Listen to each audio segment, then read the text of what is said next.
لوگوں کو نہیں پتا، بہت ساروں ان کا نام ہے علی بن حسین، حضرت علی بن حسین، یہ امام حسین کے صاحبزادے ہیں۔ قدرت اللہ تعالیٰ کی ایسی ہے کہ یہ میدان کربلا میں بیمار تھے، کیونکہ اللہ نے امام حسین کی نسل چلانی تھی، تو یہ شدید علیل تھے، اٹھ کے کھڑے ہوتے تھے، اتنا تیز بخار تھا کہ گر پڑتے تھے ظاہراً۔ تو امام حسین نے فرمایا بیٹا تو نے نہیں جانا۔ کہا جی آپ میری موجودگی میں جائیں، یہ کیسے ہو سکتا ہے؟ فرمایا نہیں تو نے جانا ہی نہیں، میں جانے ہی نہیں دوں گا۔ تو حضرت امام زین العابدین علیل تھے، امام زین العابدین رضی اللہ تعالیٰ عنہ نے 3 سال تک حضرت علی کی صحبت اٹھائی ہے۔ بعض روایات میں اس سے زیادہ بھی آیا ہے۔ کچھ لوگوں نے لکھا جب آپ میدان کربلا میں گئے تھے تو 30 سال سے عمر زیادہ تھی، 30 سال سے عمر، اور داڑھی مبارک جو تھی نا آپ کی، جو لوگ شروع سے داڑھی نہیں نہ کٹواتے ان کی زیادہ لمبی نہیں ہوتی، جو شروع سے داڑھی رکھ لیتے ہیں نا، کیا پنجابی میں کہتے ہیں سچی داڑھی، اور ان کو خرشت بھی نہیں کرانا پڑتا، میں نے بھی کبھی نہیں کرایا، ضرورت ہی نہیں پڑی، وہ نہیں کرانا پڑتا اس لیے کہ جو داڑھی شروع سے ہوتی ہے نا وہ اتنی زیادہ بڑی بھی نہیں ہوتی اور پھیلتی بھی نہیں۔ تو حضرت امام زین العابدین کی داڑھی بہت زیادہ بڑی نہیں تھی، داڑھی مبارک آپ کی ٹھوڑی کے نیچے تھی تو زیادہ بڑی نہیں تھی کیونکہ شروع سے رکھی ہوئی تھی، یہ نہیں کہ کٹو، تو داڑھی ان کی 33 سال عمر مبارک تھی، با اختلاف روایات، کچھ لوگوں نے اس سے کم بھی لکھی ہے۔ 2-4 مہینے کے بعد جب کربلا سے واپس لوٹے تو ساری داڑھی سفید ہو گئی۔ حضرت علی کی ایک زوجہ اس وقت حیات تھی، امام زین العابدین آگے آگے آ رہے تھے گھوڑے پہ، حضرت علی کی زوجہ نے آگے جا کے دیکھا نا، قافلے کا استقبال کرنے گئی، تو امام زین العابدین آگے تھے تو جھٹ سے انہوں نے منہ چھپا لیا، پیچھے ہو گئی اماں جی۔ تو امام زین العابدین فرمانے لگے دادی کا تو پردہ نہیں ہوتا پوتے سے۔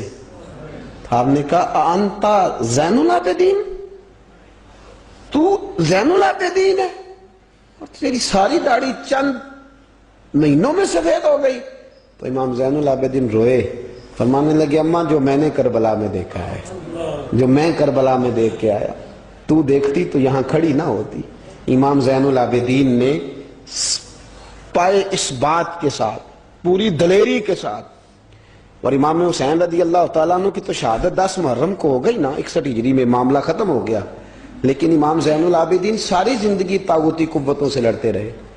امام زین العابدین کو کئی دفعہ بعد میں گرفتار کیا گیا ہے، کربلا میں کئی دفعہ بعد میں گرفتار کیا۔ مروان بن عبد الملک ظالم جو صحابہ کو مارا کرتا تھا، جس کو یزید لعنتی نے بنایا تھا، وہ امام حسن اور امام حسین کے خلاف تقریریں کرنے والا مروان بن عبد الملک جو قابض ہو گیا زبردستی امام حسین کے بعد مسجد نبی کی امامت پر، اس کے پیچھے نماز پڑھ لینی چاہیے تھی، بولے آنے جڑا ہوتے کھلوتا ہے ابھی کدی پیڑا ہو سکتا ہے۔ مروان بن عبد الملک مسجد نبی کا امام اور خطیب رہا ہے بڑا عرصہ، امام زین العابدین رضی اللہ تعالیٰ عنہ کے خلاف بڑی بدتمیزی کرتا تھا۔ امام زہری فرماتے ہیں، تابعی بزرگ ہیں، کہتے ہیں اس نے امام زین العابدین رضی اللہ تعالیٰ عنہ کو گرفتار کرا کے منگایا اپنے دربار میں، تو پورے ہوا کیا، یہ جو طریقت ہے نا ہماری، ایک مسئلہ یہاں سمجھا دوں، یہ جو پیری مریدی ہے، جو بیعت ہے، یہ اسی وقت شروع ہوئی، کیونکہ بادشاہت پہلے جو خلیفہ ہوتے تھے وہ بادشاہ بھی ہوتے تھے، پیر بھی ہوتے تھے، رہنما، سارا کچھ ہی وہ ہوتے تھے، لیکن امام حسن حسین کی شہادت کے بعد جب بادشاہی یزید جیسے لوگوں کے ہاتھ میں گئی نا، تو امام زین العابدین رضی اللہ تعالیٰ عنہ کے گرد جو اللہ اللہ کرنے والے لوگ، دین سیکھنے والے تھے، وہ اکٹھے ہو گئے۔ اب وہ جو بیعت تھی اسی کو آج بیعت طریقت کہا جاتا ہے۔ لوگ اس طرف ہو گئے کہ اب وہاں بیعت کا سلسلہ نہیں رہا، یہ وہی بیعت ہے جو امام حسین رضی اللہ تعالیٰ عنہ، حضرت علی، حضرت ابوبکر صدیق، سب لوگ فرمایا کرتے تھے۔ اب لوگ بڑے اکٹھے ہو گئے، لوگ آیا کرتے تھے، حضرت حسن بصری جیسے لوگ، امام زہری جیسے لوگ، حضرت سعید بن مسیب جیسے لوگ۔ امام زین العابدین نے کربلا کے بعد اپنا مکان مدینے سے باہر بنا لیا تھا، نام علی تھا، لیکن عبادت اتنی کرتے تھے کہ لوگوں نے زین العابدین کہنا شروع کر دیا، عبادت کرنے والوں کی زینت زین العابدین کہنا شروع کر دیا۔ بیٹا پاس سو رہا تھا، گھر میں آگ لگی ہوئی تھی، امام زین العابدین نماز پڑھ رہے تھے، اتنی لمبی لمبی ساری رات سارا دن مصلی پہ رہتے، تو بہت سارے لوگ عقیدت مند ہو گئے۔ تو مروان کو خطرہ ہوا کہ کہیں امام زین العابدین میرے خلاف کوئی محاذ نہ بنا لیں، اس نے ایسے ہی الزام لگا کہ امام زین العابدین کو گرفتار کر کے جیل میں ڈال دیا بلا وجہ۔ امام زہری کہتے ہیں میں کھانا لے کے گیا تو امام زین العابدین نے نا وہ بیڑیاں پہنی ہوئی ہیں، ہتھ کڑیاں پہنی ہوئی ہیں، پیروں میں بھی ہاتھوں میں بھی، تو کہتے ہیں میں نے کہا حضور آپ کتنی تکلیف میں ہیں. یہ لفظ میں نے کہے تو میرے شیخ تھے، استاد تھے، پیر تھے، میں رو پڑا. میں نے کہا حضور آپ کتنی تکلیف میں ہیں؟ تو کہنے لگے زوری میرا امتحان ہے، مجھے امتحان دینے دے، میرا رب میری آزمائش کر رہا ہے تو مجھے کرنے دے، تجھے کیا، تو کیوں روتا ہے؟ تو کہا حضور آپ اتنی تکلیف میں ہیں. فرماتے انہوں نے اللہ اکبر کہہ کے دونوں طرف سے زنجیروں کو پکڑا. جب اللہ اکبر کہا تو دونوں طرف کی زنجیریں اتار کے امام زین العابدین نے نیچے رکھ دی. فرمانے لگے میں تو ایک دفعہ اللہ کا نام لوں تو اللہ ساری زنجیریں توڑ دیتا ہے. میں پابند نہیں ہوں، میں پابند نہیں ہوں ان لوگوں کا، میں تو اللہ کی رضا پہ راضی ہوں. امام زین العابدین رضی اللہ تعالیٰ عنہ نے ساری زندگی پرہیزگاری، محبت، پیار، خلوص، وفا اور لوگوں کو دین سکھایا. ساری زندگی اللہ اللہ کا درس دیا. پوری دنیا سے لوگ امام زین العابدین کے پاس آتے. کیا لفظ ادا کر رہا ہوں؟ میں نے پورا مدینہ نہیں کہا، میں نے کہا پوری حکومت نہیں تھی آپ کے پاس. حکومت میں مروان بن عبد الملک تھا، کیونکہ 4 سال 4.5 سال یزید رہا ہے. امام حسین کی شہادت کے بعد صحابہ سارے، اہل بیت نبوت سارے، جتنے بھی حضرات ہوتے تھے پوری دنیا سے جو اہل عقیدت تھے وہ امام زین العابدین کے آستانے پہ حاضری دیتے تھے. سعودیوں نے سارے نشان مٹا دیے ہیں لیکن امام زین العابدین کا گھر ابھی بھی موجود ہے. میں نے الحمدللہ 2 دفعہ اس کی زیارت کی ہے اور مجھے وہاں لوگوں نے بتایا کہ مشینیں لے کے جاتے ہیں لیکن وہاں کوئی مشین چلتی ہی نہیں. ساری زندگی اس مکان کے اندر امام زین العابدین عصر کے وقت مسجد نبوی میں آیا کرتے تھے، عشاء کی نماز پڑھ کے چلے جایا کرتے. ساری زندگی امام زین العابدین نے نماز میں، عبادت میں، ذکر میں، فکر میں. شمر جو تھا نا، ایک اس کے بارے میں روایت ہے، ایک عمر بن سعد کے بارے میں. جب مختار کے فوجی لگے نا پیچھے کہ ہم نے مارنا ہے امام حسین کے قاتلین کو، تو اس کے شمر کے پیچھے بھی لگے تو یہ مدینے آ کے چھپ گیا تھا. اس کے پیچھے لگے تو یہ بھاگا، امام حسین پہ پانی بند کرنے والا. اور حضرت علی رضی اللہ تعالیٰ عنہ کے پوتے حضرت علی اصغر کے گلے میں تیر چلانے والا، یہ جب بھاگتا بھاگتا آیا نا تو امام زین العابدین کے خیمے میں جا گھسا. آپ مصلے پہ بیٹھے تھے، یوں نظر اٹھائی تو کہتا ہے میں نے پانی پینا ہے. پانی بند کرنے والا کہتا ہے میں نے یہ حوصلے دیکھو، دلیریاں دیکھو.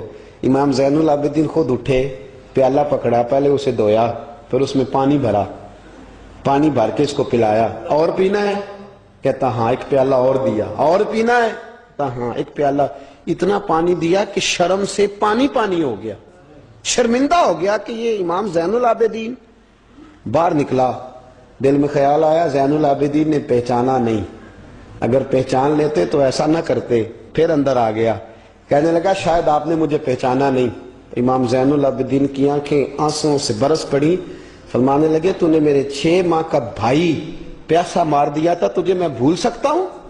تو اندر داخل ہوا تھا تو سارے زخم میرے تازے ہو گئے.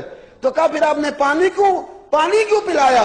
فرمانے لگے پانی بند کرنا تیرے جیسے لوگوں کا طریقہ ہے اور دشمنوں کو پانی پلا دینا نانا محمد کی سنت ہے جو میں نے ادا کی ہے. یہ میرے نانا کا طریقہ ہے جو میں نے ادا کیا.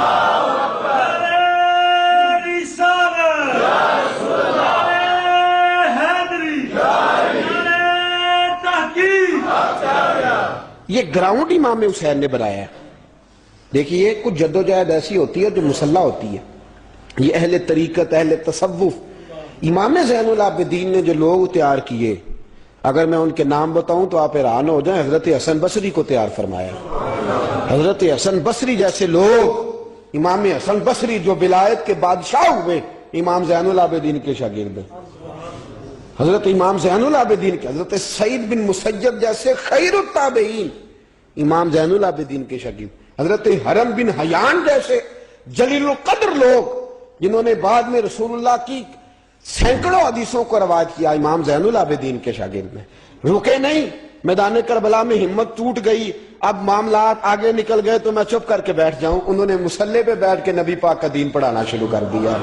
انہوں نے پھر حجرے میں بیٹھ کے لوگوں کو اللہ اللہ، اور اس اللہ اللہ کا نفع یہ ہوا، اس اللہ اللہ کا فائدہ یہ ہوا کہ ایسے مجاہد تیار ہوئے، ایسے دلیر تیار ہوئے کہ کچھ سال گزرے تو حضرت عمر بن عبدالعزیز جیسے نیک آدمی کی حکومت قائم ہو گئی. امت کو یہ نفع ملا. نیک لوگ آپ دیکھیں نا، اگر سارا زمانہ برائی سے بھرا ہوا ہے تو کیا اس کو چھوڑ دیا جائے گا؟ ٹھیک ہے کریں سارے.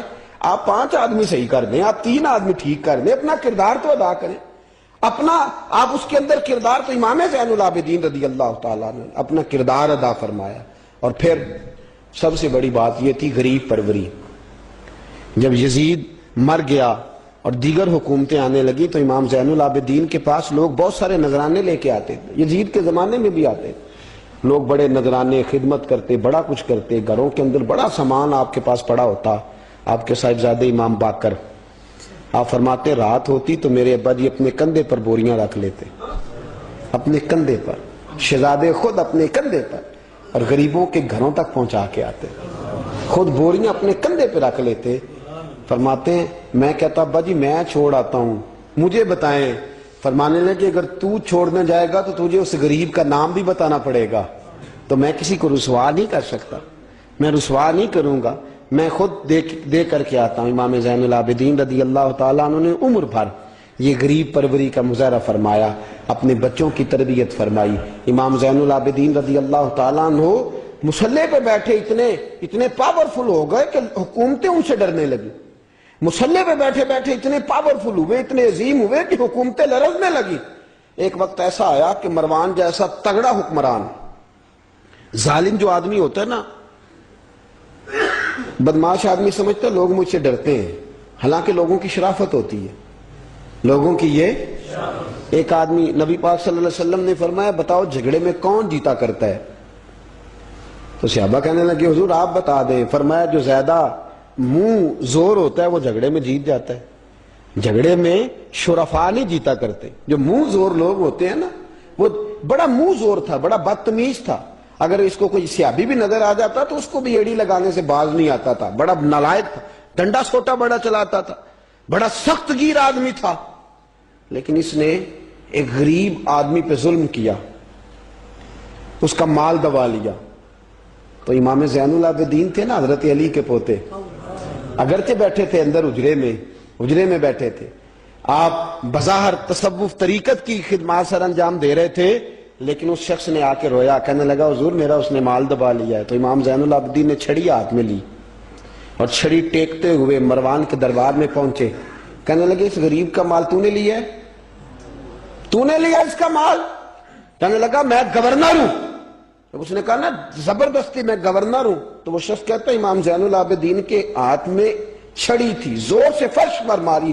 کہنے لگے انا ابن حسین، اگر تو گورنر ہے تو میں حسین کا بیٹا ہوں، میں حسین کا بیٹا ہوں، میں حسین کا بیٹا. 3 دفعہ امام زین العابدین نے یہ جملے کہے نا، تو گورنر ہے تو میں حسین کا بیٹا ہوں. پتہ ہے نا جب 3 دفعہ گرجدار آواز میں یہ جملے کہے تو امام زین العابدین سے کہنے لگا آپ چاہتے کیا ہیں؟ فرمانے لگے ابھی اس کا مال واپس ہونا چاہیے، ابھی اس کا مال واپس ہونا چاہیے.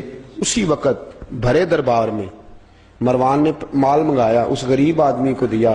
وہ غریب آدمی اپنا مال لے کے واپس چلا گیا. تو امام زین العابدین بھی لوٹے. لوگ مروان سے کہنے لگے تو اتنا دلیر بنتا ہے، ایک صوفی آدمی جس کے ساتھ بندہ بھی کوئی نہیں، ایک غریب آدمی کھڑا ہے، ہاتھ میں ڈنڈا ہے، کوئی اسلحہ نہیں، کوئی تلوار نہیں، کوئی خنجر نہیں، تو ڈر کیوں گیا ہے؟ کہنے لگا مجھے پتہ ہی نہیں چلا. امام کی گرج اتنی زبردست تھی کہ میرا وجود کانپ رہا تھا اور مجھے لگ رہا تھا اگر میں نے بات نہ مانی تو پتہ نہیں آسمان گر جائے گا یا زمین پھٹ جائے گی. میں ڈر گیا، ہیبت طاری ہو گئی، روب تھا. اصل بات کیا تھی؟ ان اللہ مع الصابرین، اللہ صبر کرنے والوں کے، تو جس کے ساتھ اللہ ہو. حضور نے فرمایا غار ثور میں حضرت ابو بکر سے قرآن بیان، لا تحزن ان اللہ معنا، تو نہ ڈر، اللہ ہمارے ساتھ ہے. اللہ ہمارے، تو جس کے ساتھ اللہ ہوتا ہے پھر وہ کسی سے ڈرا نہیں کرتا. ایک محبت کی بات بھی بتا دوں، لوگ ہی نہیں جاتے تھے. امام باقر فرماتے ہیں ایک دن نا ایک ہرنا آ گیا، ہرنی آ گئی دوڑی دوڑی. تو امام اندر عبادت کر رہے تھے تو میں باہر دروازے پہ کھڑا تھا. تو وہ ہرن بار بار امام صاحب کے کمرے کی طرف جاتی. فرماتے ہیں میں بند کرتا، یہ ملا جامی نے اس کو شواہد النبوہ کے اندر لکھا ہے. فرماتے ہیں بار بار جاتی، میں اس کو روکتا. تو نماز مکمل کر کے مجھے کہنے لگے کیا بات ہے؟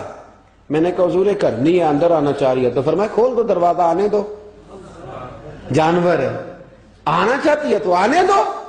کہتے ہیں وہ ہرن اندر آیا تو میں نے اس کو دیکھا کہ وہ امام صاحب کے رات کا وقت ہے، تو امام زین العابدین کے کان کے ساتھ منہ لگائے ہوئے، مرن شام کا وقت ہے۔ فرماتے ہیں میں نے دیکھا کہ امام زین العابدین نے چھڑی پکڑی، امامہ باندھا، جبہ پہنا، فرماتے ہیں آگے آگے ہرن چل رہا، پیچھے پیچھے امام زین العابدین چل رہا، آگے آگے ہرن چل رہا، پیچھے پیچھے۔ بھئی ہمارا تو عقیدہ حضور غوث اعظم کے بارے میں ہے کہ وہ جن و بشر کے پیر ہیں، جن و بشر کے پیر ہیں۔ سب کا اللہ کے بندوں کی طرف، اللہ کی ہر مخلوق کا رجحان ہوتا ہے اللہ کے بندوں کی طرف۔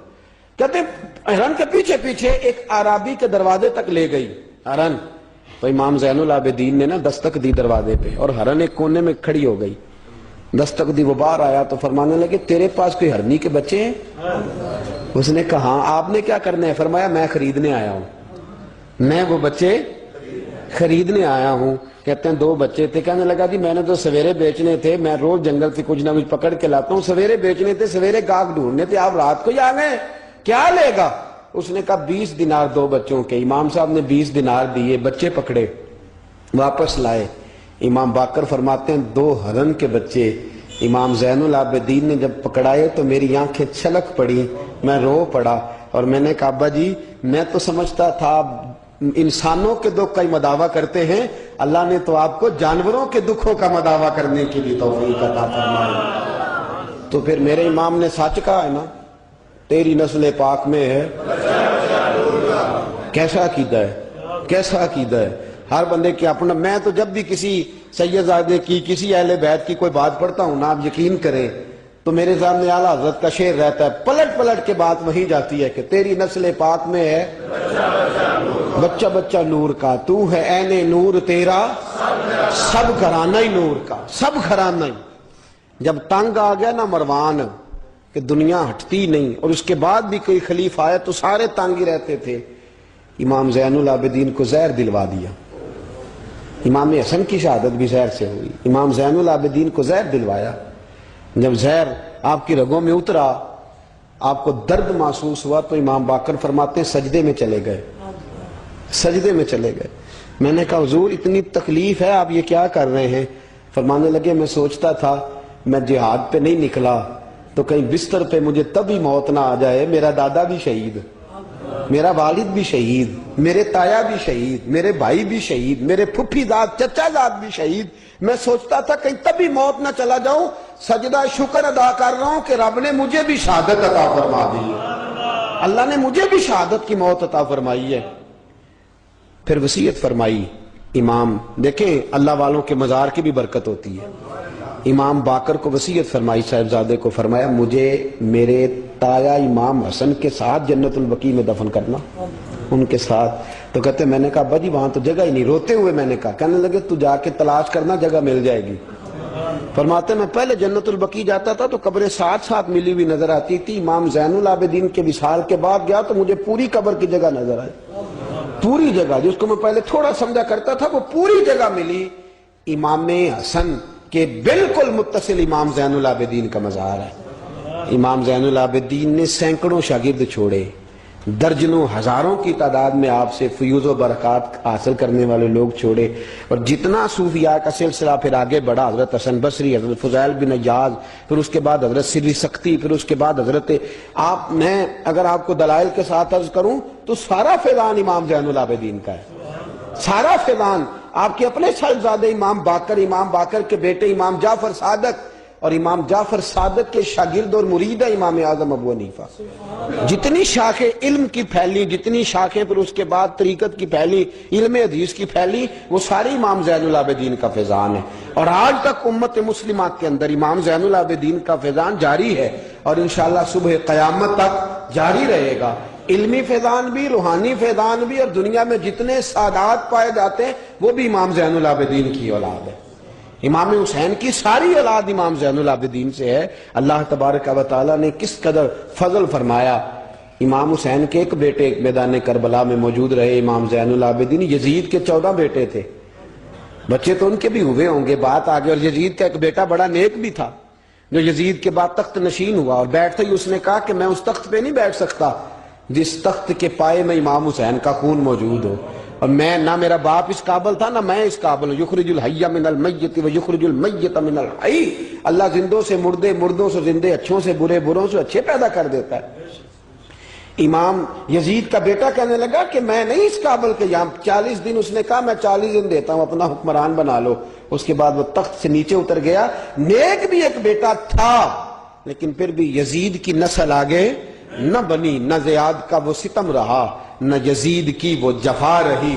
جو رہا تو نام حسین کا جسے زندہ رکھتی ہے کربلا. جو رہا تو نام، اور انسان کو بیدار تو ہو لینے دو. ہر شخص پکارے گا ہمارے ہیں حسین. حضرت مولا علی شیر خدا کرم اللہ تعالیٰ وجہ الکریم فرماتے ہیں نبی پاک ایک سفر پہ گئے تو مجھے اپنا نائب بنا کے مدینے میں چھوڑ گئے حفاظت کے لیے. میری باتوں کی سمجھ تو آ رہی ہے نا آپ حضرات کو؟ حضور مجھے چھوڑ گئے. کہتے ہیں میرے پاس مال غنیمت کے تھوڑے سے پیسے تھے. میں سونے کا ایک ہار لایا، ایک لاکٹ لایا اور سیدہ فاطمہ کو تحفہ دیا. پہلی دفعہ سونے کا ہار انہوں نے پہن لیا. نبی پاک علیہ السلام کا طریقہ مبارکہ یہ تھا کہ حضور جب سفر پہ جاتے تھے تو سب سے آخر میں سیدہ فاطمہ کے گھر جاتے اور جب واپس آتے تو سب سے پہلے آتے، سب سے پہلے. حضرت علی کہتے ہیں قاصد آیا، اس نے آ کے بتایا کہ کل نبی پاک واپس آ جائیں گے. سیدہ فاطمہ بڑے دنوں سے انتظار کر رہی تھی کہ حضور آئے نہیں، اتنے دن ہو گئے. جب جا کے بتایا نا کہ کل حضور آئیں گے تو کہتے سیدہ نے صبح سے صفائیاں شروع کر دی. کھانا پکایا اپنے محبوب کے لیے، حضور کے لیے بہترین کھانا بنایا اور بہت ساری تیاری کی. کہتے ہیں حضور آئے حسب روایت، حسب عادت، وہی مبارک عادت جو محبوب کی ہمیشہ سے تھی. نبی پاک آئے، پہلا قدم سیدہ فاطمہ کے گھر میں رکھا، السلام علیکم کہا اور سیدہ نے وعلیکم کہا تو حضور نے ان کا چہرہ دیکھا تو واپس چلے گئے. حضرت فاطمہ رونے لگ گئی. مولا علی شیر خدا کہتے ہیں میں گھر آیا تو بی بی صاحبہ زاروں قطار رو رہی. فاطمہ کیا ہوا؟ کالی پتہ نہیں، حضور سلام لیا واپس چلے گئے، ایسا کبھی ہوا ہی نہیں، پتہ تو کریں. شیر خدا کہتے ہیں میں مسجد میں گیا تو نبی پاک بھی ایک کونے میں بیٹھ کے رو رہے تھے. میں نے کہا یا رسول اللہ آپ یہاں رو رہے ہیں، فاطمہ وہاں رو رہی ہے، بات کیا ہے؟ تو نبی کریم علیہ السلام نے فرمایا وہ میری بیٹی ہو کے سونا پہنتی ہے. اگر فاطمہ بھی سونے سے پیار کرے گی تو امت کی غریب بیٹیاں کدھر جائیں گی؟ وہ بھی سونا پہننے لگ گئی ہے. وہ بھی اگر یہ کام کرے گی تو غریبوں کی بچیاں کس کے طریقے پہ چلیں گی؟ وہ بھی سونا پہنتی ہے. حضرت علی کہتے ہیں میں نے کہا یا رسول اللہ انہوں نے نہیں پہنا، وہ تو میں نے لا کے دیا ہے، انہوں نے خواہش نہیں کی. تو محبوب نے فرمایا اسے جا کے بتاؤ. حضرت فاطمہ الزہرا رضی اللہ تعالی عنہا کو جا کر کے بتایا گیا کہ محبوب پاک تو اس بات سے آپ سے ناراض ہے. حضرت فاطمہ نے اسی وقت سونا اتارا، کہا علی جو مدینے میں سب سے غریب گھر ہے اسے دے آ جا کے. بھائی نبی پاک نے انہیں سادگی میں رہنا، پاکیزگی میں رہنا سکھایا، انہیں حسن سکھایا، انہیں عبادت سکھائی. نبی پاک علیہ السلام، یہ تو ساری دنیا بیان کرتی ہے کہ امام حسین نبی پاک کے کندھے پہ بیٹھ جاتے تھے سجدے کے عالم میں تو 72 تسبیحیں حضور پڑھتے تھے. پتہ ہے حضور سکھاتے کیا تھے؟ نبی پاک امام حسین کو سجدہ کرنا سکھا رہے تھے. حضور سجدہ کرنا سکھا رہے تھے، سجدہ کرنا. پورے کربلا میں، پورے کربلا کے واقعے میں کسی جگہ بھی امام حسن اور امام حسین نے کسی ایک مقام پہ بھی یزیدیوں سے کوئی مطالبہ نہیں کیا، کوئی بات نہیں منوائی، کہا جو تمہاری مرضی. ایک بات صرف کی، ایک گزارش، توجہ ہے میری بات پر، ایک بات صرف کی، ایک مطالبہ رکھا. جب 9 محرم کو عمر بن سعد نے، شمر نے، ان سب نے کہا نا کہ حسین یا اب بات ختم ہو گئی، یا بیعت کرو یا جنگ کرو، تو امام حسین نے فرمایا مجھے ایک رات کی مہلت دو. علی کے بیٹے مہلت مانگ سکتے ہیں؟ بولے نا یار، مہلت مانگتے تھے وہ، کیا ضرورت تھی؟ امام حسین نے فرمایا مجھے مہلت دے، ایک رات رہ گئی ہے، میں راج کے سجدے کرنا چاہتا ہوں. سجدوں کے لیے مہلت مانگی، سجدوں کے لیے. توجہ ہے میری بات پر؟ محفلیں لمبی، نمازیں چھوٹی. 24 گھنٹے آپ کسی کو بٹھا لیں باہر، وہ بیٹھا رہے گا، گپے لگائیں. نماز کا ٹائم ہوگا تو پتہ نہیں کیا ہو جاتا ہے، لوگوں دوڑ گئے، او ہو نماز پڑھنی پڑ جائے گی. ایسے لگتا ہے جیسے کوئی بہت مشکل مرحلہ آن پڑا. بھائی کربلا والوں کا تو پیغام ہی نماز ہے، ان کا تو طریقہ ہی نماز ہے۔ امام حسین نے کہا ایک رات کی مہلت فقط اس لیے کہ میں کھل کے نمازیں پڑھ لوں۔ ساری رات بڑی باتیں تھی نا، بڑی باتیں، سیدہ زینب سے دکھ سکھ کر سکتے تھے ساری رات، امام زین العابدین کو بڑی باتیں بتا سکتے، بڑا کچھ ہو سکتا تھا، لیکن امام زین العابدین کہتے ہیں ساری رات حسین ابن علی نے سر سجدے سے نہیں اٹھایا۔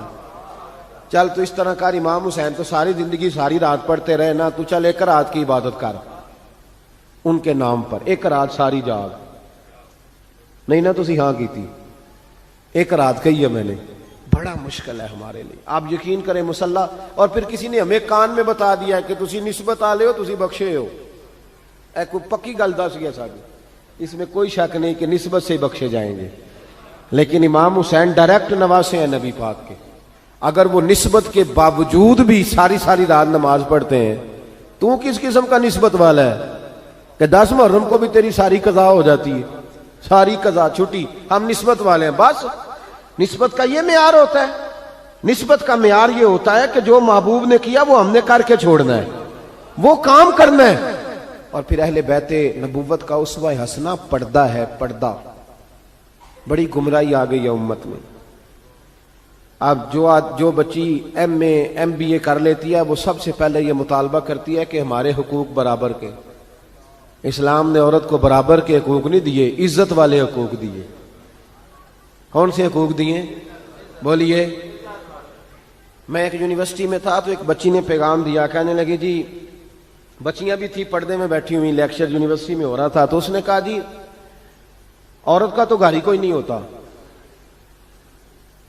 عورت کا تو گھر ہی کوئی نہیں، تو ہم کدھر جائیں؟ میں نے کہا چلیں ادیبانہ انداز میں یہ بات درست ہے، لیکن حکیمانہ انداز میں درست نہیں۔ عورت کی تو اللہ تعالیٰ نے ذمہ داری بڑی شاندار رکھی ہے۔ جب تک باپ جوان ہوتا ہے نا، توجہ ہے میری بات پر، جب تک باپ جوان ہوتا ہے تو بیٹی اس کے گھر رہتی ہے، اور جب بچی جوان ہوتی ہے، ابا تھوڑا بوڑھے ہونے لگتا ہے نا، تو اللہ تعالیٰ خامند کی ڈیوٹی لگا دیتا ہے عورت پر، اور جب خامند تھوڑا بوڑھا ہونے لگ جاتا ہے تو بچے جوان ہو جاتے ہیں۔ تو میں نے کہا بی بی تو سمجھی نہیں، تو کہتی ہے میرا گھر کوئی نہیں، رب کریم نے تو تیرا محافظ ہمیشہ جوان آدمی کو رکھا ہے، جوان کو، کبھی باپ کو، کبھی بھائی کو، کبھی بیٹے کو، کبھی شوہر کو۔ تو یہ کیسے؟ اسلام نے تو تیرے لیے جوان خون تیرا محافظ رکھا، اگر تو سمجھے۔ حضرت فاطمہ نے ساری زندگی پردے میں گزاری، ان کا ننگا سر کبھی سورج نے بھی نہیں دیکھا۔ یہاں اللہ خیر کرے دینداروں کی بچیاں پردہ نہیں کرتی، حاجیوں نمازیوں کی بچیاں پردہ نہیں کرتی۔ کپڑے استری نہ ہو تو گھر میں جھگڑا شروع ہوتا ہے، اور بی بی پردہ نہ کرے تو پرواہ کوئی نہیں۔ حضرت عبداللہ بن سہل ایک تابعی بزرگ ہے، نام یاد رکھنا، عبداللہ بن سہل کہتے ہیں سیدہ زینب جب کربلا سے واپس آئیں تو وہ میری پڑوسن تھیں، 15 سال کہتے ہیں میں ان کا پڑوسی رہا ہوں، 15 سال، 15، امام شورانی نے اس کو لکھا ہے، 15 سال میں حضرت زینب کا پڑوسی رہا۔ کبھی ہوتا ہے نا کہ بی بی برقع پہن کے باہر نکل آتی ہے، بازار جانا ہے، دوائی لینی ہے، کوئی کام ہے، کہتے ہیں 15 سال میں پڑوسی رہا، پر میں نے پردوں میں چھپی ہوئی زینب بھی کبھی نہیں دیکھی۔ ہوتا ہے نا برقعے میں بندہ بی بی دیکھ لیتا ہے، میں نے پردے میں چھپی ہوئی بھی بی بی کبھی نہیں دیکھی۔ تو کربلا والوں کا تو طریقہ پردہ ہے، ان کا طریقہ، اب آخری بات سنیں، کربلا والوں کا طریقہ حوصلہ ہے، ہمت ہے۔ ہمارے ہاں نا خودکشیاں عام، جھگڑا عام، لڑائی عام، اس کی وجہ یہ کہ حوصلہ کوئی نہیں، ذرا سی بات کے بندہ برداشت کرنے کو تیار۔ اہل بیت کا جو طریقہ ہے نا وہ حوصلہ ہے، وہ صبر ہے، وہ چلے محبت کی بات ہے کر دیتا ہوں۔ ایک بابا جی سے میں نے پوچھا، میں نے کہا جناب صحت کیسی ہے؟ کہ دکھا نہیں وڈیریاں کر چھڑیا۔ میں کہا کنی عمر تھوڑی؟ کہتا میں عمر تے ایویں 76 کو سال ہے۔ تو میں کہا دکھاں تو بغیر بھی ہوں تساں وڈیریا ہی ہونا سی، بس کر دے، دکھوں کو بدنام کیا ہوا بلا وجہ، اب بس کریں۔ وڈیرے ہونا تھا کہ نہیں ہونا تھا؟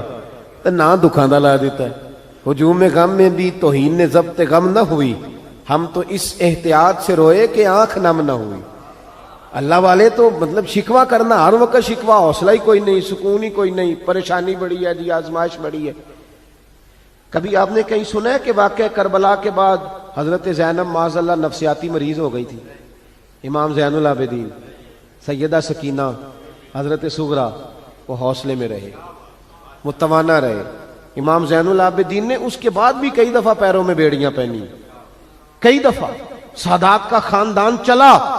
یہ جو داتا علی اجویری نے آ کے آپ کو کلمہ پڑھایا یہ بھی سید زادے ہیں. سیدوں کا قافلہ رکا نہیں، یہ خواجہ اجمیری بھی سید زادے، غوث پاک جیلانی بھی سید زادے. یہ سادات کا سلسلہ چلتا رہا.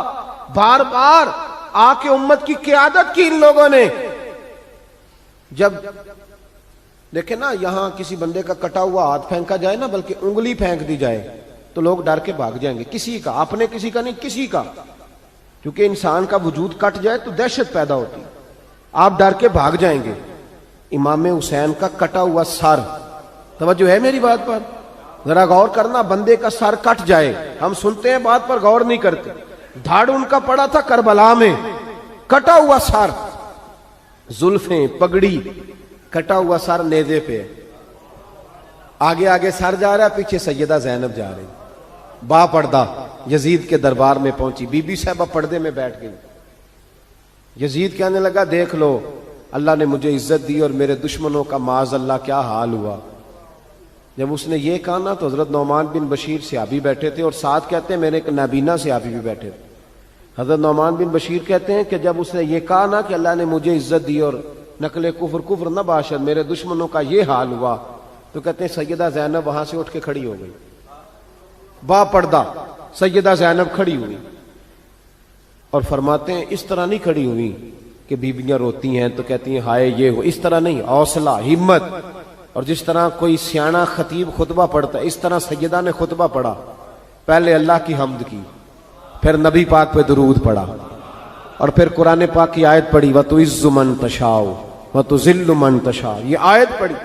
کہتے سیدہ کی آواز میں وہ روب تھا، وہ گرج تھی، وہ وقار تھا، وہ اطمینان تھا کہ وہ نابینا صحابی میرا گھٹنا ہلا کے کہنے لگے نعمان علی آ گئے ہیں دربار میں، علی آ گئے ہیں. جبریل امی بول رہے ہوں جیسے، حکمت کے گوہر رول رہے ہوں جیسے. دربار دمشق میں بی بی زینب کا خطاب منبر پہ علی بول رہے ہوں جیسے. کہا یہ تو حضرت علی کی آواز. علی آ گئے کیا؟ علی آ گئے. سیدہ زینب فرمانے لگی یزید تیری حکومت ہے تو تو کہتا ہے کہ اللہ نے تجھے عزت دی، ذرا وقت بدلنے دے.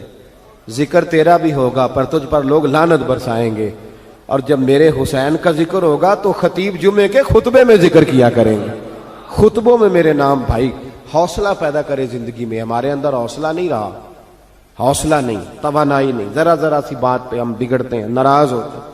اپنی طبیعتوں کو اکٹھا کریں. پہلا سبق یہ عرض کیا ہے کہ اہل بیت سے پیار کریں، بحث چھوڑ دیں. صحابہ سے پیار کریں اور بحث، نبی پاک کا میلاد منائیں اور بحث کرنی چھوڑ دیں. اور دوسری بات یہ کہ اہل بیت کا طریقہ فقر و فاقہ ہے، ان کا طریقہ سخاوت ہے، ان کا طریقہ پردہ ہے، ان کا طریقہ عبادت ہے، ان کا طریقہ حوصلہ ہے. حوصلہ مند زندگی گزاریں، توانائی والی زندگی گزاریں. اور پھر اہل بیت نبوت کا اسوہ حسنہ پردہ ہے. پردہ بڑی گمراہی آ گئی ہے امت میں. اب جو بچی ایم بی اے کر لیتی ہے وہ سب سے پہلے یہ مطالبہ کرتی ہے کہ ہمارے حقوق برابر کے. اسلام نے عورت کو برابر کے حقوق نہیں دیے، عزت والے حقوق دیے. کون سے حقوق دیے بولیے؟ میں ایک یونیورسٹی میں تھا تو ایک بچی نے پیغام دیا، کہنے لگی جی بچیاں بھی تھی پردے میں بیٹھی ہوئی، لیکچر یونیورسٹی میں ہو رہا تھا، تو اس نے کہا جی عورت کا تو گھر ہی کوئی نہیں ہوتا،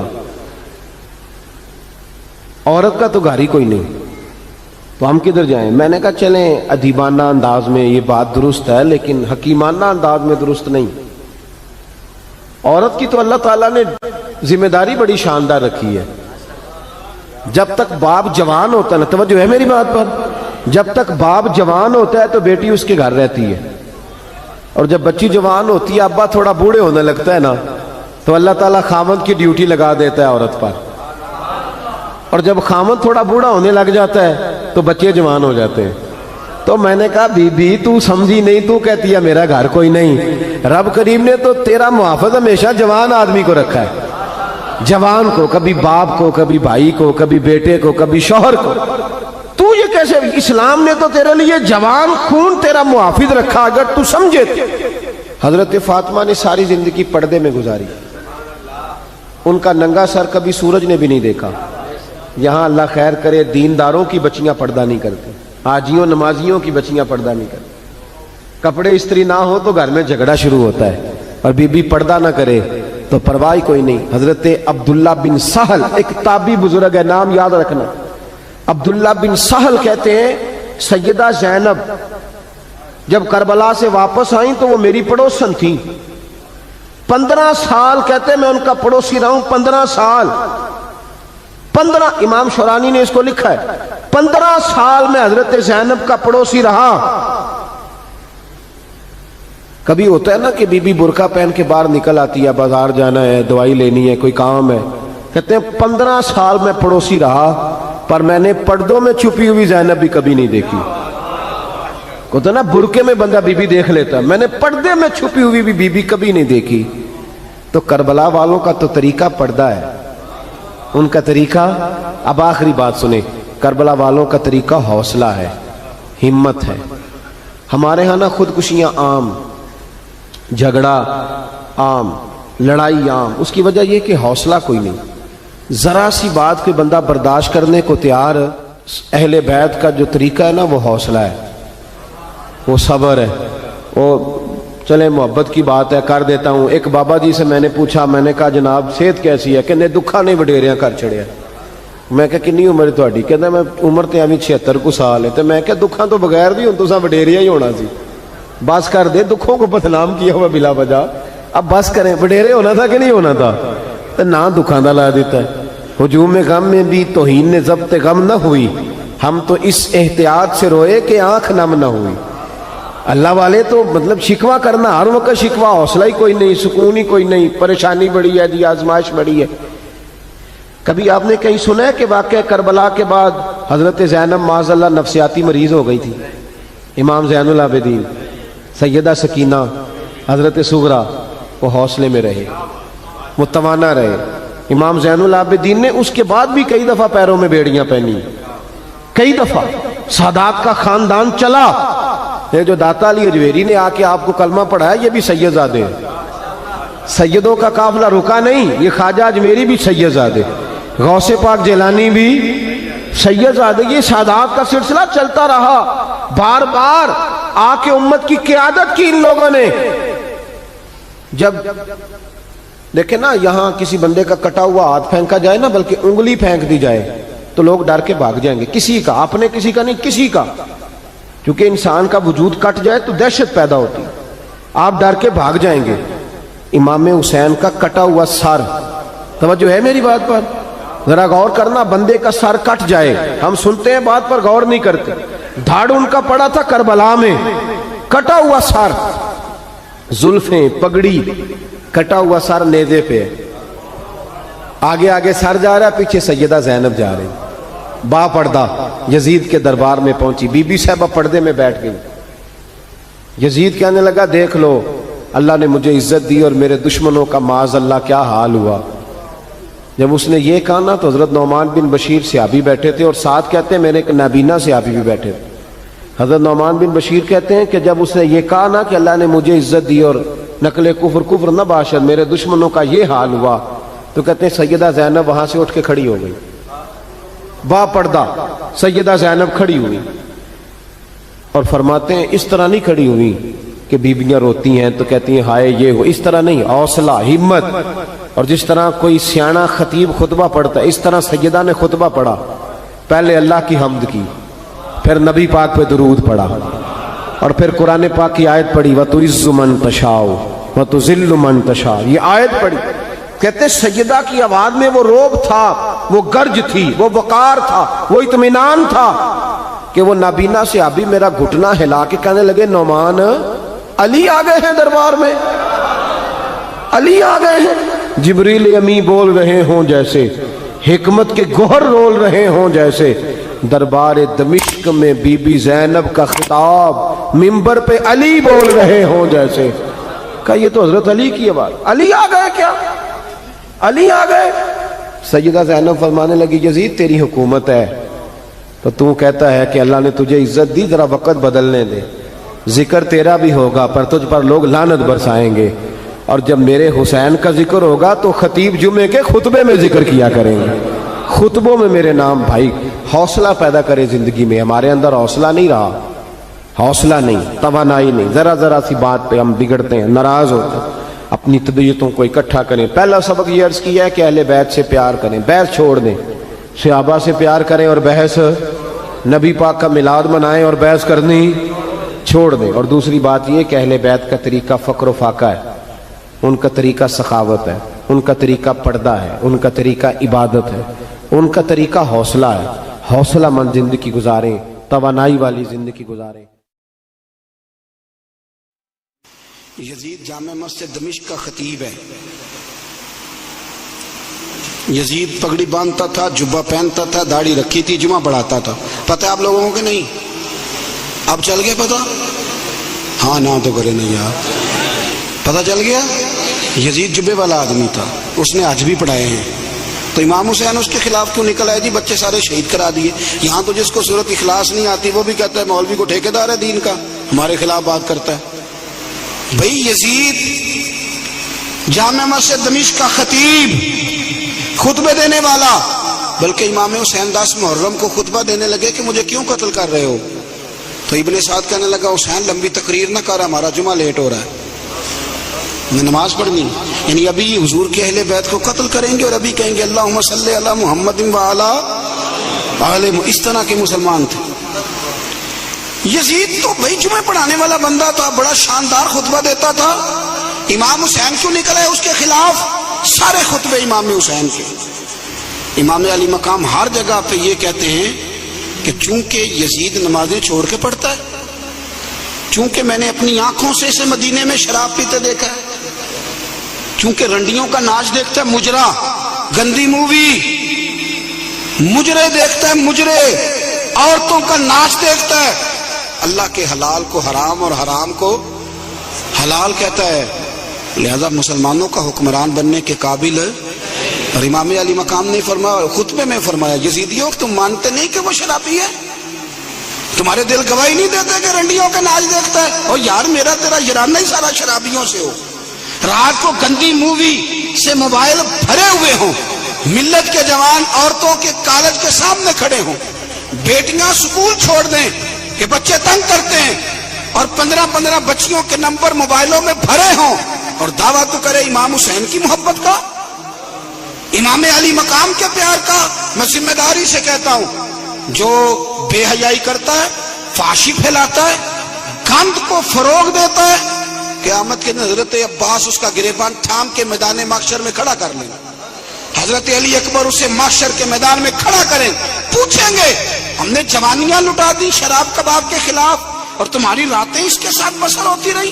دوستی قاتل سے بھی، مقتول سے یارانہ بھی، دیگے امام حسین کی پکانا اور پرموٹ یزید کی سوچوں کو کرنا، نظریں بھی گندی، باتیں بھی گندی، گفتگو بھی میلی، اور صبح و شام باتیں بے حیائی کی، اور تذکرے امام حسین کے ہم سے نہ رقم ہوں گے قصیدے یزید کے، ہم لوگ تو حسین کے سیرت نگار ہیں۔ ایک دروازہ کھٹکھٹاؤ، ایک، ہم مومن ہیں، مسلمان ہیں، خبردار یہ گند مند سارا ڈیلیٹ کرو، ہمارا اس سے کیا لینا دینا، اور یہ گند ہمیں مائل بھی نہیں کر سکتا۔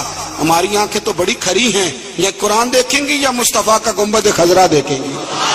اس گند مند نوجوانوں، پاک جوانی اس کی ہوتی ہے جس کی جتنی زیادہ اللہ نے اسے قوت دی ہو اتنی پاکیزگی بھی دی ہو، جو ہر جگہ میل کچیل کرتا پھرے، ہر جگہ۔ وہ بھی کبھی محمد بن قاسم آئے یہاں لڑنے کے لیے، تو ایک دن صبح ایک بزرگ سے ملاقات ہوئی تو بڑا پریشان محمد بن قاسم۔ تو بزرگ کہنے لگے بیٹے کیوں اتنی ٹینشن ہے؟ کیا؟ کہنے لگے جناب نہ تو ہمیں ہندوستان کی زبان آتی، نہ رستوں کا پتہ ہے، راجے دار سے مقابلہ کیسے لڑیں گے؟ انہوں نے کہا تو ہمت کر، میں دعا کروں گا اللہ مدد کرے گا۔ چند دنوں کے بعد محمد بن قاسم پھر اس بزرگ سے ملے تو بڑے حشاش بشاش، بزرگ کہنے لگے کیا بات ہے، بڑے خوش ہو؟ کہنے لگے بزرگوں پتہ کرا لیا، 2 گھنٹے سے زیادہ میرے مقابلے میں کھڑا نہیں رہ سکتا۔ جوانوں جات نے سننا، 2 گھنٹے سے زیادہ کھڑا نہیں رہے گا۔ کہا کیوں؟